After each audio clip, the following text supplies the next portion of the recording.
Alhamdulillah. Wassalatu wassalamu ala Rasulillah Muhammad ibn Abdillah wa ala alihi wa sahbihi wa man walah wa la hawla wa la quwwata illa billah, amma ba'd. Subhanaka la ilma lana illa ma 'allamtana innaka antal alimul hakim. Rabbi shrah li sadri wa yassir li amri wahlul 'uqdatam min lisani yafqahu qawli. Amin ya rabbal alamin. Alhamdulillah, di malam yang mulia ini, di bulan yang mulia ini, kita dikumpulkan oleh Allah Subhanahu wa ta'ala di tempat yang mulia dan di majlis yang mulia. Tempat yang mulia karena ini adalah masjid, tempat yang paling dicintai oleh Allah. Majlis yang mulia karena majlis ini adalah warisan junjungan Nabi besar Muhammad sallallahu alaihi wasallam. Maka kita berharap karena mulianya bulan ini, karena mulianya tempat ini, karena mulianya majlis ini, agar kita oleh Allah Subhanahu wa ta'ala dimuliakan di dunia dan di akhirat. Dimuliakan dengan dinil Islam, dengan agama Islam yang terus kita bawa hingga kita meninggal dalam keadaan husnul khatimah. Amin ya rabbal alamin. Hadirin yang dimuliakan oleh Allah, akhlak para salaf yang akan kita kaji malam ini ialah bagaimana mereka senantiasa husnudzon, prasangka baik kepada siapapun, bertumpu dengan kebaikan yang ada pada manusia yang dia lihat, wa ta'ami an masawihim, dan pura-pura buta, pura-pura enggak ngelihat atas kekurangan yang ada pada orang lain. Karena memang dalam riwayat disebutkan, Imam Hasan al-Basri beliau mengatakan, idza aradallahu bi'abdihi khairan bassarahu bi'uyubihi. Barang siapa yang ingin Allah untuk menjadikan dia orang yang baik, dibuat orang itu senantiasa melihat kekurangan dirinya dan buta atas kekurangan orang lain, nggak ngelihat kekurangan orang lain. Orang yang sibuk ngurusin dirinya untuk memperbaikinya jauh akan menjadi orang yang lebih baik daripada orang yang sibuk ngurusin kekurangan orang hingga lupa di dirinya banyak kekurangan. Ilmu yang manfaat, kata Habib Abdullah bin Muhsin Al-Attas, Maula Bogor, dalam majmu' kalamnya beliau mengatakan bahwa ilmu itu ada dua, hadirin. Ada ilmu hakikah dan ilmu surah. Ilmu yang benar-benar ilmu, ada yang cuman gambarnya aja ilmu, casingnya aja orang alim, casingnya ustadz. Akan tetapi dia itu hakikatnya bukan. Itu namanya ilmu surah. Ilmu surah ini, hadirin, bukan lagi kita, orang kafir pun bisa memperolehnya. Karena Ibnu Khaldun beliau mengatakan, al-ilmu hirfatun yuhsinuhal baru wal fajiru. Yang namanya ilmu ini, hadirin, ilmu fikih, ilmu hadis, ilmu nahwu, ini adalah profesi. Orang siapapun mendalami bisa. Baik bisa, jelek pun bisa. Orang orientalis itu bisa menghafalkan Al-Quran, dalam bahasa Arabnya mustasyrikun, bisa menghafalkan Quran, tapi justru untuk mencari kekurangan Al-Quran. Kata beliau, ilmu itu ada dua, ada ilmu surah, gambarnya, casingnya aja, ada ilmu hakikah. Adapun ilmu hakikah itu adalah ilmu yang semakin dia gali, semakin didalami, semakin menambah khasyahnya minallah, dan semakin menambah pengetahuan dengan dirinya. Itu ilmu semakin nambah, semakin khasyah, dan semakin dia ngerti kekurangan dirinya, tahu kelemahan dirinya. Wa man 'arafa nafsahu 'arafa rabbahu.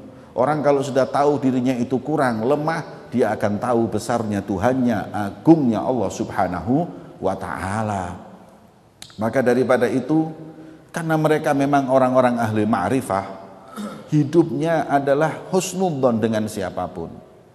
Hidupnya tidak pernah mau fokus dengan kekurangan orang. Dia sibuk dengan kekurangan dirinya dan merasa dirinya bukan orang yang paling baik. Karenanya kedudukan mereka itu diangkat oleh Allah Subhanahu wa taala. Hingga di antara mereka hampir-hampir nggak lihat aib sedikit pun pada saudaranya. Jadi dia ini seakan-akan iltimas doa minal kul. Semua orang dimintain doa. Loh ini orang, maaf, nggak sholat, anak nggak tahu. Mungkin dia sholat di rumahnya, mungkin dia, kita nggak lihat apa 24 jam sama dia, enggak. Oh ini orang masih suka maksiat kepada Allah, ya saya nggak di hadapan saya nggak tahu. Pokoknya saya husnudzon. Bisa jadi tadinya maksiat sekarang diampuni oleh Allah dan diangkat derajatnya oleh Allah. Apalagi ada satu riwayat yang mengatakan innallaha akhfa thalatha fi thalathin. Sesungguhnya Allah itu menyembunyikan 3 hal pada 3 hal. Yang pertama, Allah Subhanahu wa taala akhfa ridahu fi ta'ati. Allah sembunyikan ridhonya pada perbuatan ketaatan. Kita nggak tahu hadirin, berbuat sesuatu perbuatan yang kita anggap remeh jadi sebab ridhonya Allah, kita meninggal husnul khatimah dapat surga Allah. Makanya kata Rasulullah, la tahkiranna minal ma'rufi syai'an walau antal akhak biwajhi talqin. Jangan kau remehkan kebaikan apapun walaupun itu hanya sekedar kau senyum di hadapan saudaramu. Senyum. Bisa jadi kita senyum sama orang, orangnya hatinya senang, bunga, akhirnya Allah ridho, kita masuk surga. Makanya hadis ini mengingatkan kepada kita jangan meremehkan amalan. Ketika Sayyidina Abdullah bin Abbas, beliau ditanya tentang ma khairul a'mal, apa paling afdolnya amal, maka beliau mengatakan as-salatul mafrudatil khamas li waktiha.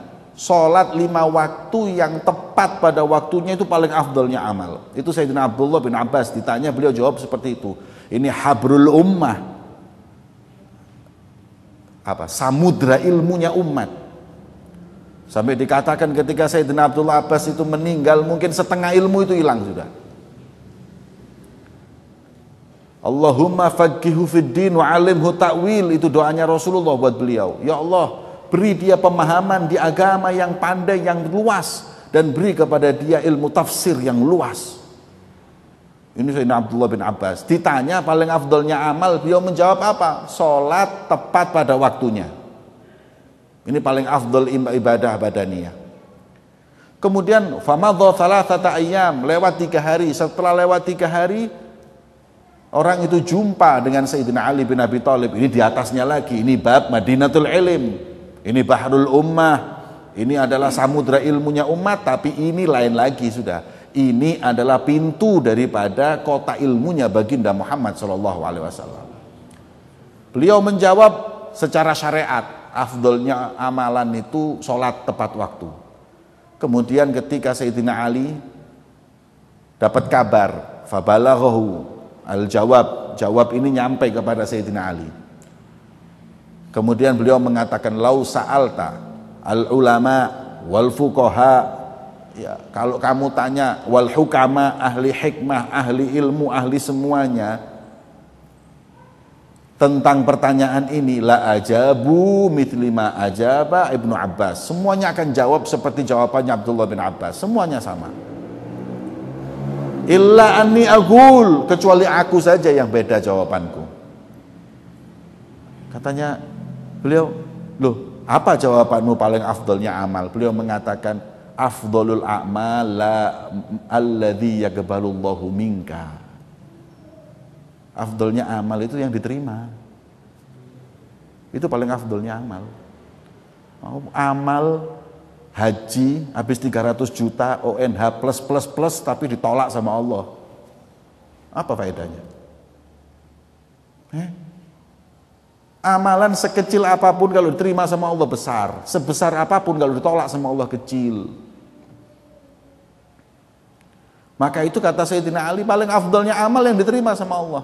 Sayyidina Syekh Umar Muhdhar, beliau berkata, wallahi demi Allah, kalau aku yakin dapat jawaban dari Allah, istighfarku satu aja, amalanku ini istighfarnya ribuan, satu istighfarku itu yakin diterima oleh Allah, ini orang satu kota ini aku undang makan 3 hari 3 malam pesta atas diterimanya satu istighfarku. Mereka itu melihat dirinya muqassir, kurang. Kalau lihat orang lain, Masya Allah, tapi lihat mereka, diri mereka kurang. Masa Syekh Umar Muhdhar ini min kubarul awliya bal minal aqtab, bisa ngomong kayak gitu. Rabi'ah al-Adawiyah ini kurang apa ibadahnya hadirin? Tapi beliau mengatakan istighfaruna yahtaju ilal istighfar. Istighfarku ini perlu diistighfari. Bayangin hadirin. Aku ngomong astaghfirullah aja, itu perlu diistighfari. Karena astaghfirullahku mungkin riya, mungkin gak sesuai dengan amalku, ataupun yang lainnya. Merasa kekurangan pada dirinya. Nah inilah akhlaknya para salaf. Lihat orang lain baik-baiknya aja. Lihat di dirinya penuh dengan kekurangan. Nah yang seperti itu diangkat kedudukannya oleh Allah. Kata Habib Umar, kemarin beliau mengatakan seperti ini. Rubba maksiatin turithu dhullan khairun min ta'atin turithu takabbura. Hadirin, kadang maksiat yang menyebabkan orang itu merasa hancur hatinya, merasa dirinya itu rendah. Karena maksiat yang dia lakukan itu lebih afdol daripada perbuatan taat yang menyebabkan sombong.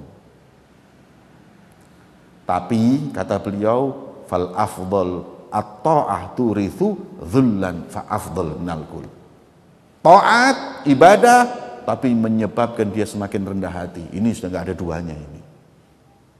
Kadang-kadang kita ahli ibadah, kita ahli sholat, kita ahli pengajian, terus sombong. Itu malah na'udzubillah. Ya, nggak ada baiknya buat diri kita. Nah mereka itu tidak hadirin. Mereka ini ahli ibadah, mereka ini ahli sholat, ahli semuanya, tapi mereka nggak pernah sibuk untuk melihat kekurangan orang. Ya. Makanya Pak Abdul Arifin mereka mengatakan apa? Aku mohon agar engkau tidak menyampaikan kepadaku kebencian orang kepadaku, kesalahan orang kepadaku, atau perbuatan maksiat orang kepadaku, hingga aku mampu untuk berbuat baik dengan siapapun dan berbaik sangka dengan siapapun. Terus jangan ngasih kabar-kabar yang ke saya yang gak enak. Fulan gini nggak perlu. Gara-gara ini saya jadi akhirnya lihat orang ini semuanya suudzon. Biarin aja, saya mau ditipu, saya mau dihina, biarin aja. Saya dicaci maki orang, saya diginikan, biarin, jangan disampaikan ke saya. Kalau disampaikan, hati saya nggak bisa plong seperti sebelumnya. Ya. Maka itu ini mereka. Wa annallaha akhfa suhtahu fi ma'siyatih, dan Allah menyembunyikan kemurkaannya pada satu kemaksiatan. Fala tahtakiranna min ma'siyatihi syai'an. Jangan merendahkan sedikit pun dari maksiat kepada Allah. Anda hadirin, jangan ngeremehin maksiat. Maksiat kita remehin, tahu-tahu itu adalah sebab murkanya Allah, hancur amal ibadah kita. Enggak apa-apa. Cuman sekali. Sudah, kita kalau maksiat dengan penuh yang namanya penyesalan, berat hati dan lain-lainnya. Tapi jangan enggak apa-apa. Insya Allah ini tambah itu yang bikin besarnya dosa. Makanya jangan maksiat sama Allah. Yang kecil atau lebih yang besar, yang kecil aja jangan. Kenapa? Karena di situ saya khawatir ada kemurkaan Allah Subhanahu wa taala. Yang terakhir ini yang penting. Wa innallaha akhfa sirrahu fi khalqih. Dan Allah menyembunyikan rahasianya kepada seorang dari hambanya. Fala tahtaqiranna min 'abdihi syai'an. Jangan kau remehkan hamba Allah seorang pun. Kenapa? Bisa jadi dia yang memegang sirnya Allah, rahasia Allah. Bisa jadi dia penyebab engkau mendapatkan surga Allah. Bisa jadi dia menjadi sebab kau diridhoi oleh Allah. Bisa jadi dia adalah nanti yang akan memberi syafaat untukmu kelak nanti di yaumil qiyamah. Kita nggak tahu. Ya. Enak hidup kayak gitu tuh enak. Hati itu selamat, salamatus sudur, nggak ada kebencian dengan siapapun, nggak ada prasangka buruk dengan siapapun. Ya. Makanya hadirin, sifatnya ulama dulu tuh seperti itu karena mereka mujarrad ulama saja, nggak ngurusi politik. Nah kalau politik itu, kalau gini loh, orang ulama, orang dakwah itu asasnya husnudzon, harus prasangka baik dengan siapapun. Setan pun di depan kita husnudzon. Itu supaya kita dakwah kita lebih diterima, ilmu kita lebih manfaat. Itu asasnya dai. Terus asasnya orang politik, asasnya orang kerja itu ala suudzon, muamalah. Ya kalau di fikih itu muamalah itu mabni ala suudzon. Orang mau muamalah sampai kerja di kantor, sampai kerja di toko dan lain-lain, sama orang itu harus waspada semuanya. Bisa jadi masyokopiahan sarungan nanti dulu. Ada uang, ada barang. Kenapa? Oh nggak bisa. Karena ini muamalah ini. Nah, orang muamalah itu asasnya adalah suudzon. Lah kalau orang dakwah asasnya mabni ala husnudzon, makanya gak ketemu. Ya apa? Dai, ustadz, kerja. Ini bingung hadirin. Di sisi dia harus husnudzon, di sisi saat ketemu orang-orang ini harus suudzon. Bingung kan? Ya pandai-pandainya aja dia menempatkan kapan ketemu ini husnudzon, kalau ketemu sama pembeli ya suudzon, kalau ketemu sama para orang yang didakwa ya husnudzon. Cuman kan akhirnya bingung. Ya, ambibi. Ya, hidup di dua dunia, jadi agak repot seperti itu.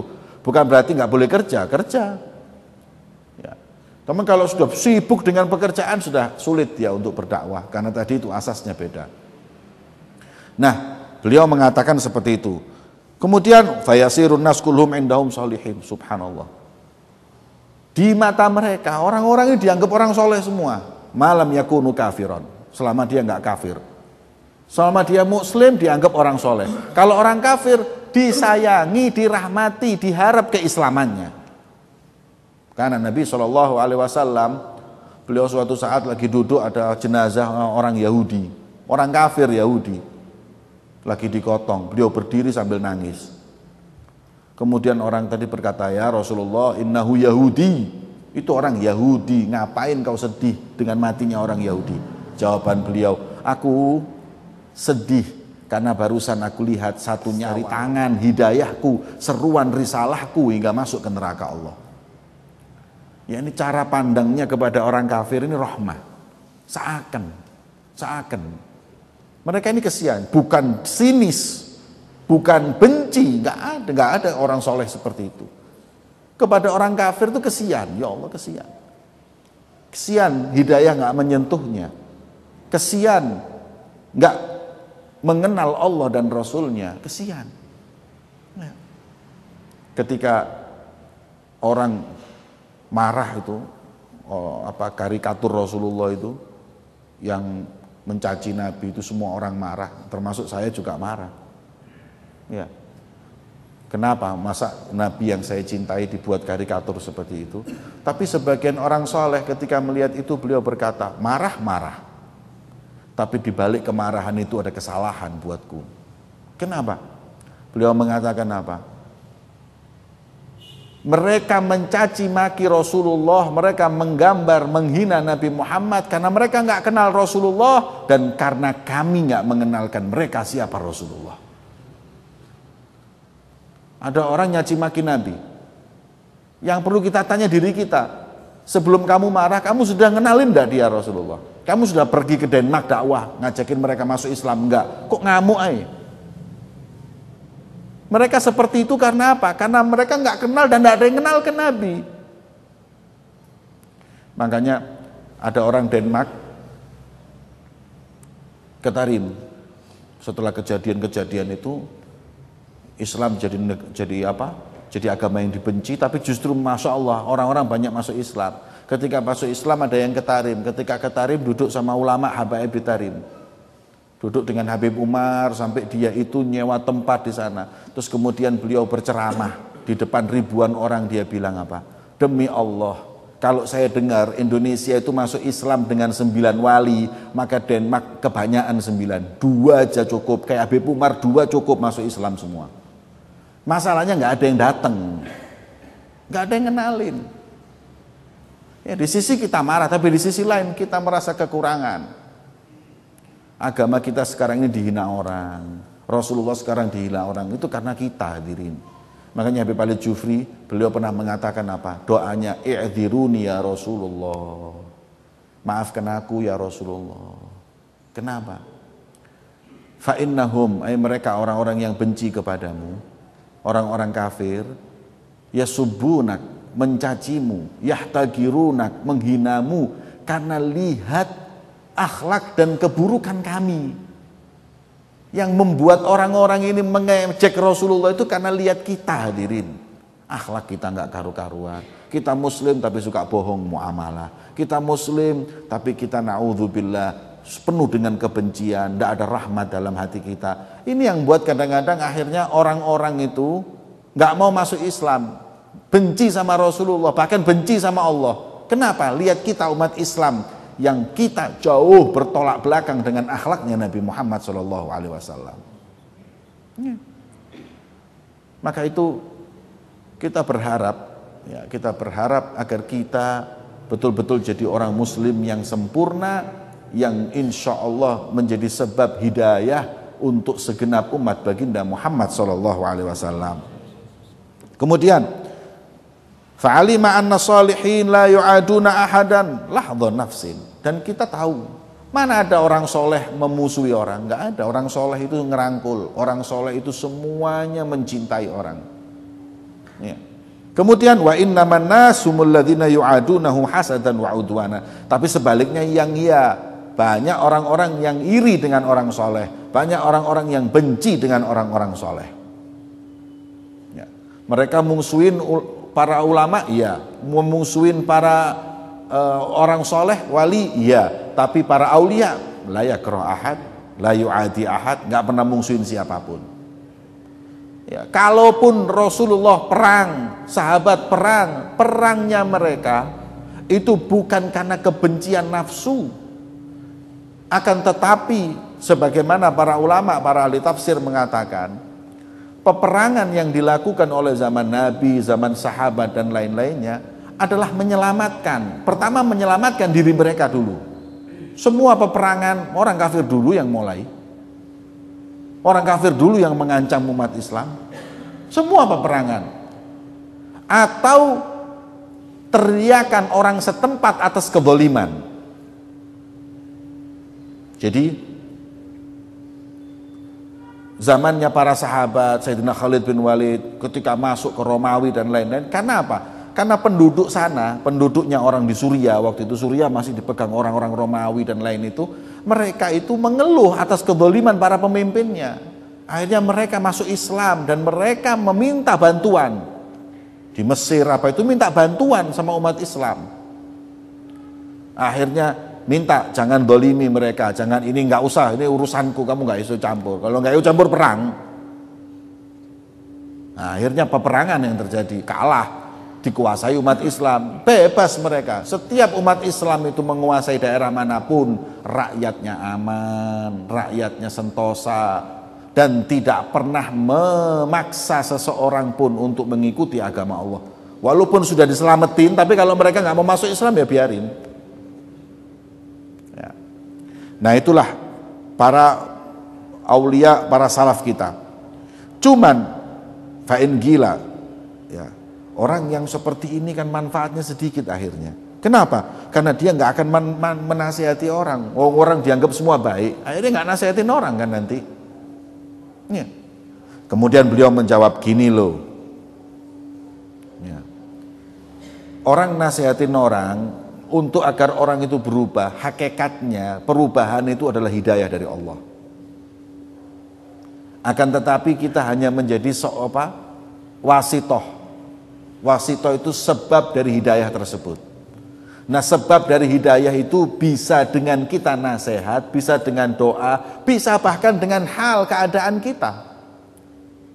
Hadirin, Sayyidina Syekh Abdul Qadir Jailani itu beliau kalau ngasih hidayah, kalau menjadi sebab hidayah orang itu kadang cuma beliau dilihat aja. Kadang beliau ngomong orang nangis bertobat di jalan Allah. Jadi sebab hidayah ini bukan hanya dengan kita memberi nasihat, kadang lihat kita aja loh, lihat kita aja, mereka sudah berubah. Dengan husnudzon kita, berbaik sangkanya kita, dia berubah. Ada orang ahli syar, dia suka minum khamr, mabuk kalau malam, tiap hari seperti itu.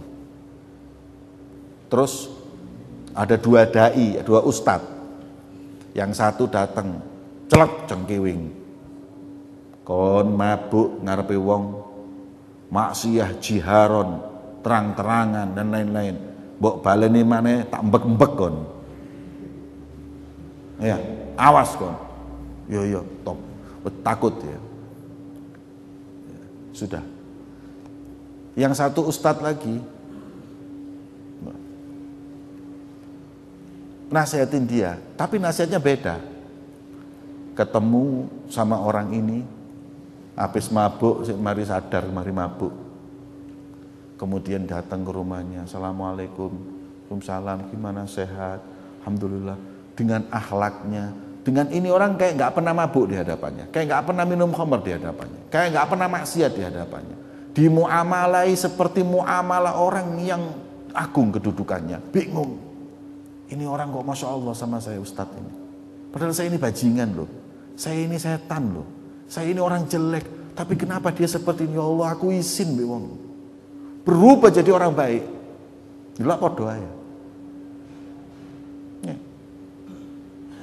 Akhirnya jadi orang baik. Yang ini akhirnya berhenti dia mabuk. Lah yang ini juga berhenti dia mabuk tapi ketakutan. Tapi kalau ini berubah dari hatinya. Sama-sama ini wasitoh.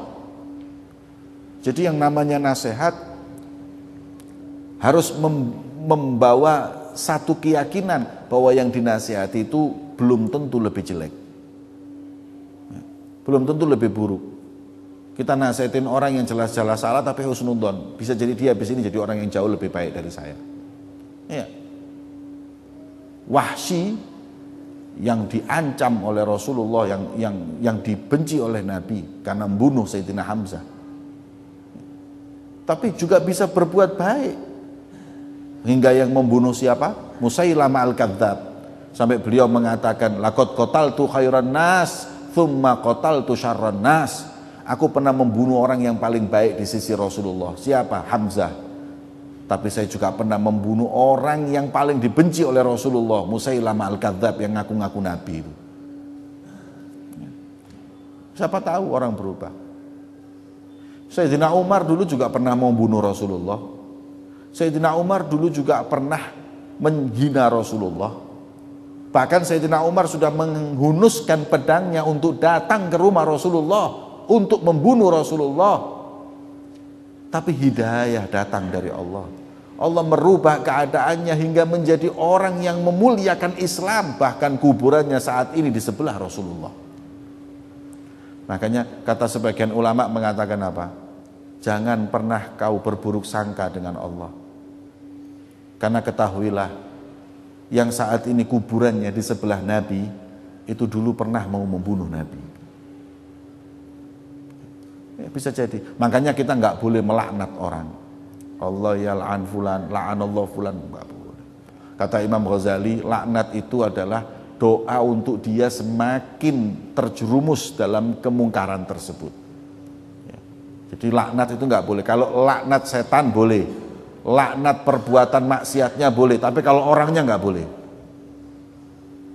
Ma bu'ithu la'anan wala sababan, kata Rasul sallallahu alaihi wasallam. Enggak boleh meremehkan orang maksiat. Katanya man ayyara maksiata akhihi.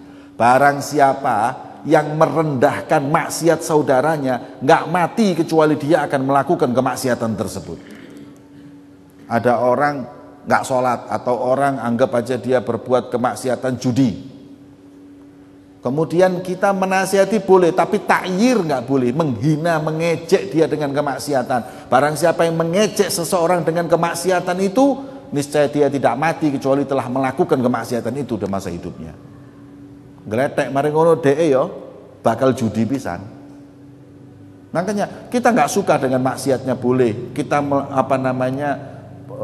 menasihati dia boleh, tapi menjelekkan orang itu nggak boleh. Ya, nasihati dan jangan sampai ada dalam hati perasaan lebih baik. Li'annal kamil yukna indal gaum abal uyun falikulli syai'in indahu ain yarahu biha fayashhad salamata akhihi minan naqais karriya wan nifaq wa nahwihima bi'ainin wa yahtatu lahu ka ihtiyat man yattahimuhu bin naqais fi'lan aw takdiran bil ainil ukhra. Makanya sebagian ada ulama yang istilahnya pakai dua mata. Ya, mata menasihati orang dengan seperti tadi, lihat kekurangan, tapi mata yang satunya memandangnya dengan pandangan husnudzon, ya, dengan kebaikan, tidak pernah prasangka buruk dengan siapapun. Kan ya ikhwan, Al-Habib Abdullah bin Umar Syatiri, saya pernah dengar cerita ini waktu di Hadramut. Katanya pernah Habib Abdullah bin Umar Syatiri itu didatangi satu orang ke rumahnya ini. Kemudian orang tadi itu minta doa karena pernah maksiat, karena melakukan sesuatu kemaksiatan gitu loh. Anggap dia itu makan riba atau makan haram. Habib, saya gini makan haram gini. Kemudian kata beliau, tub ilallah, taubat sama Allah, janji jangan ngulangi lagi, tinggalkan itu ya Habib, ini semua taubat sama Allah, insya Allah. Terus dinasehati. Terus orang tadi itu setelah duduk dengan Habib Abdullah bin Umar Syatiri, izin ke kamar mandi. Sampai di kamar mandi dia mungkin sekitar 5 menit, dia balik lagi. Ketika balik lagi masuk ke kamar atau ruangan tamu tadi itu, ketika masuk Habib Abdullah bin Umar Syatiri tadi berdiri menyambutnya. Ini orang besar loh hadirin, menyambut kedatangan anggap preman nih. Kata orang di situ satu, beb antum iki rupane sudah lupa. Ini yang tadi barusan ngeresu lo itu loh. Ini yang barusan ngeluh atas kemaksiatannya itu loh Beb. Tahu kata Habib? Tahu. Lah kenapa kamu berdiri takzim keagungan kayak yang datang ulama? Karena dia barusan sudah hilang dari mataku. Hilang dari hadapanku. Bisa jadi ketika dia keluar, dia bertaubat kepada Allah, kemudian diangkat kedudukannya oleh Allah, sekarang dia balik sudah menjadi wali min auliyaillah. Bisa jadi. Wa ma'alallahi bi'aziz, itu enggak sulit buat Allah. Bayangkan seperti itu husnudzon dengan orang. Ya. Nah kalau kita kan enggak, orang maksiat sudah tobat, wah dieling-eling terus maksiate. Wes nggih serba wis dadi ustaz, alah gak eling abiyen kubam tok gak eling. Eling ae. Kita manusia seperti itu. Ya ikhwan, apa sih maksiat itu dibanding dengan kemaksiatan orang yang menyembah berhala, yang membunuh anaknya seperti Sayyidina Umar? Enggak ada. Tapi jadi orang yang mulia. Sampai Rasulullah mengatakan apa? Laukana ba'din nabi lakana Umar. Kalau ada nabi setelah aku, Umar bin Khattab. Sayyidina Uthman juga begitu hadirin. Tapi ketika masuk Islam diangkat kedudukannya. Anak Sayyidina Uthman, Rasulullah punya anak dinikahkan kepada Sayyidina Uthman. Satu diberikan, satu lagi meninggal. Kata beliau, wallahi lau kanat limi abint. Kalau aku punya anak perempuan 100, satu demi satu aku berikan Uthman bin Affan. Ya, ini istilahnya punya background masa lalu yang menyembah berhala. Makanya kalau ada orang sudah berubah atau orang yang berupaya untuk berubah, jangan pernah kita rendahkan hadirin. Dia ini alhamdulillah loh hadirin, bisa berubah. Nah kita ini juga kadang bisa berubah jadi yang tidak karu-karuan loh. Makanya kata ulama, momoknya kaum solihin adalah hadis Nabi Muhammad. Inna ahadakum la ya'malu bi amali ahlil jannah hatta ma yakunu bainahu wa bainaha illa dhira' fayasbiqu 'alal kitab fayamalu bi amali ahlin nar fayadkhuluha. Paling takut salaf dengan hadis ini. Ada orang amalannya kayak penghuni surga, sampai seakan-akan surga sama dia ini tinggal cuman setengah meter, saking dekatnya surga. Tapi ketentuan Allah berubah. Terakhir dalam masa kehidupannya dia beramal seperti amalannya penghuni neraka. Dan akhirnya masuk neraka, na'udzubillah min dzalik. Makanya jangan pernah merasa aman dengan amal soleh yang kita buat. Makanya terus kita waspada agar kita bisa menutup kehidupan kita semua ini dengan husnul khatimah. Maka itu ya, An-Nabi sallallahu alaihi wa ala alihi wasallam diutus oleh Allah Subhanahu wa taala sebagai guru, diutus sebagai rahmat untuk alam semesta.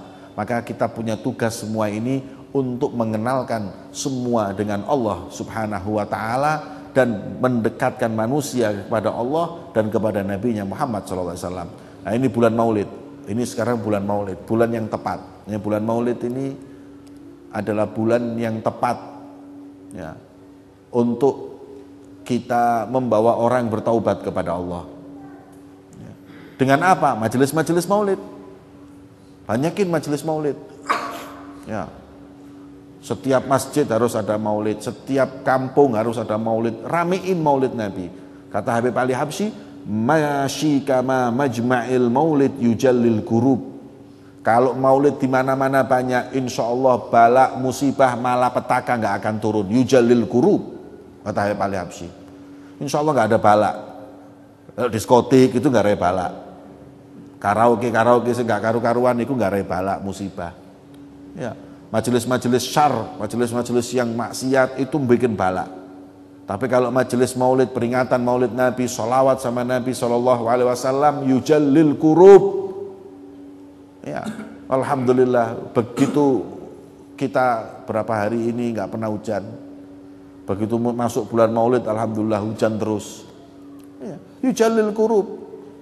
Makanya kemudian kalau sudah masuk majelis Maulid, kata Habib Ali bin Muhammad Al-Habsyi, "Dzawagat taubatak yal 'asi idza batatub." Ini waktu taubatmu wahai orang ahli maksiat kalau kau mau taubat. Dzawagat aubatak ya syarid idza bataub. Ini waktumu wahai orang yang dah jauh dari Allah untuk dekat dengan Allah. Dzawagat la syak yughfar biha jami'udz dzunub. Insya Allah gak diragukan lagi dosa-dosa kita diampuni di majelis-majelis maulidnya Nabi Muhammad sallallahu alaihi wasallam. Maka itu perbanyak. Dalam waktu sekitar 10 tahun yang lalu, saya ingat guru saya pernah ngomong kayak gini, nanti akan datang zaman di mana tempat-tempat yang elegan, high class itu akan berebut untuk dibacakan Maulid Nabi Muhammad SAW. 10 tahun yang lalu. Dan dengan jalannya waktu, memang subhanallah. Ini pengalaman pribadi ya. Dulu saya itu kalau undangan bulanan Maulid itu ya wis di kampung, di desa, mulai dikai gedang separuh motor ya. Dianggap pedes awak gitu. Dikai ketek sama ya, dikai gedang sak mono akene. Masya Allah nih. Pokoknya yang namanya Maulid itu dulu di desa-desa, di kampung-kampung, masjid-masjid. Sekarang ini dengan jalannya waktu, undangan Maulid ini perusahaan-perusahaan besar. Kata Habib Umar dulu, bahkan nanti yang namanya gedung-gedung pencakar langit itu mereka yaftakhirun, mereka berbangga ketika mengadakan Maulid Nabi. Dan ini sudah mengarah ke sana. Ya, dulu kan Maulid kan dilakukan hanya orang-orang, sekarang enggak loh hadirin. Sekarang Masya Allah sudah mulai sadar orang-orang yang high class pun ngadain Maulid di rumahnya. Sampai undangan Maulid itu gak tahu aku diundang nang Jalan Ijen, gak tahu. Kasin, Bong Arab, wis mulai ben ngono ya. Tapi sekarang Maulid enggak hadirin. Rumahnya orang-orang yang mewah-mewah yang undang Maulid saiki. Lumayan loh nek diundang wong-wong. Sampai sebegitunya loh hadirin. Instansi pemerintah juga ngundang, kemudian perusahaan yang besar-besar loh hadirin, perusahaan batu bara, kemudian perusahaan besar, punyanya orang barat atau orang luar negeri, punyanya orang Jepang, punyanya orang bule, itu sekarang sudah berbondong-bondong memperingati Maulid Nabi. Ya, subhanallah. Nih, iki sing ngomong bid'ah saaken. Sumpah saaken aku. Tambah dilarang tambah akeh. Tambah dilarang tambah undanganku tambah pol. Nggih. Coba kon ben gak ngomong bid'ah paling biasa. Mbok bid'ah tambah akeh. Terusno wis monggo. Ngomong syirik, ngomong bid'ah, monggo gak apa-apa, tambah akeh undangan. Tambah disirikkan, tambah banyak yang minat. Ya. Terus dikira supaya orang berhenti nggak maulidan, nggak ada. Nah, kadang-kadang saya ini bingung sama orang yang ngelarang maulid Nabi, itu saya bingung. Nggak ada dalilnya, nggak ada ininya. Ya, aku bingung. Kenapa? Karena mereka itu nggak konsisten. Wong ulamanya sendiri membolehkan kok. Di fatwanya Ibn Taimiyah itu disebutkan bahwa ihtifal bi maulidin Nabi, memperingati maulid Nabi Muhammad itu syai'un hasan, baik. Ibn Taimiyah aja bilang baik. Itu hujjatul Islam panggilannya. Lah kok niki apa? Tidak ada tuntunannya bid'ah sembarang kali. Ya, boleh Anda berpendapat seperti itu buat Anda sendiri. Ya, dan orang-orang Anda. Tapi kalau Anda memakai itu untuk merendahkan orang lain yang berbuat seakan-akan kayak nggak ada berbeda pendapat ulama, ya Anda salah. Ya, ketok nih ilmumu sik cetek nih ngono. Saya pernah dibilangi sama bikin maulid, aduh rek wong-wong iku rek. Saya pernah bikin maulid di pondok, didatangi loh hadirin. Ditekani. Wis mentolong ngelukup ya aku biyen ini. Kok niki titik nekani. Bilang apa? Habib kenapa berbuat seperti ini kan bid'ah Habib. Wis talah. Aku gak ngerti bid'ah. Aku gak belajar Habib. Nek aku roh iki bid'ah mosok tak lakoni. Maknanya bid'ah itu nggak boleh, tapi definisi bid'ahmu mbak aku beda. Anda mendefinisikan bid'ah sama saya beda.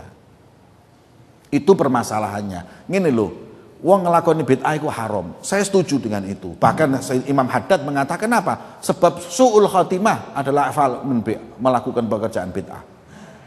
Tapi masalahnya buat saya maulid ini bukan bid'ah, sunnah. Ini perbuatan semuanya baik. Nyeluk uang pengajian masuk bid'ah. Ngundang uang sholawatan masuk bid'ah. Ya, semuanya perbuatan itu kan tidak ada yang haramkan. Ya, tapi kan Rasulullah nggak pernah melakukannya. Nah, ini yang kita beda. Bukan segala sesuatu yang nggak pernah dilakukan Rasul itu kemudian bid'ah dan haram, tidak. Kalau Anda melakukan seperti itu ya banyak nanti keliru. Quranmu sing mbok waca bid'ah. Quran sing mbok waca iku bid'ah, sumpah bid'ah iku. Apa? Harokat itu ono zamane Kanjeng Nabi. Enggak ada harokat, enggak ada titik. Quranmu itu bid'ah sudah. Loh itu kan cuma nambahi supaya gampang. Nambahi ku bid'ah. Ya apa sih kon iki? Saya mau tanya, yang di Mekah itu bid'ah apa enggak itu? Kalau Ramadan itu membaca kunut doa tunut nazilah sampai doa sampai nangis-nangis. Bukaan kutubus sita. Pernah nggak Rasulullah melakukan itu? Ayo. Kok iso kon ngomong iku gak bid'ah atau kok endi? Ya, saya pernah sampaikan di sini. Saya pernah diundang sama orang megelno ati ya. Aku diundang acara ruqyah masal. Setelah ngundang ngomong ini,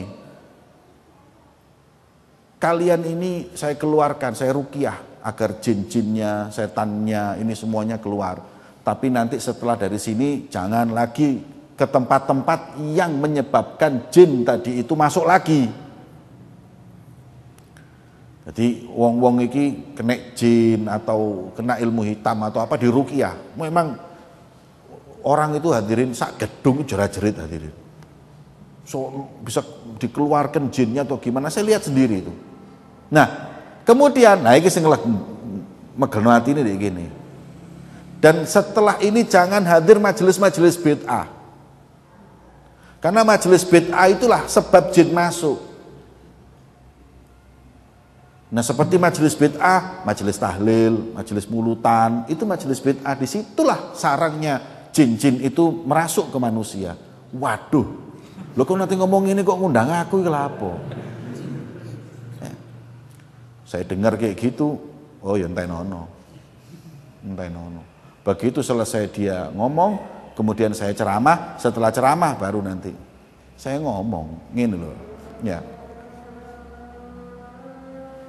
Saya doakan majelis ini jadi baik, ini semua keluar sembuh, amin, ini sembarang kali. Terus saya bilang, lah nanti sepulang dari sini, ya, agar kalian tidak dimasuki jin lagi, istiqomalah hadir majelis tahlil, istiqomalah hadir majelis maulid, istiqomahlah kalian hadir majelis-majelis ilmu, karena di situ ada rahmatnya Allah Subhanahu wa Ta'ala. Ya. Majelis sholawat tempat rahmat, majelis ilmu tempat rahmat, majelis zikrullah, tahlil kan zikir, tempat rahmat.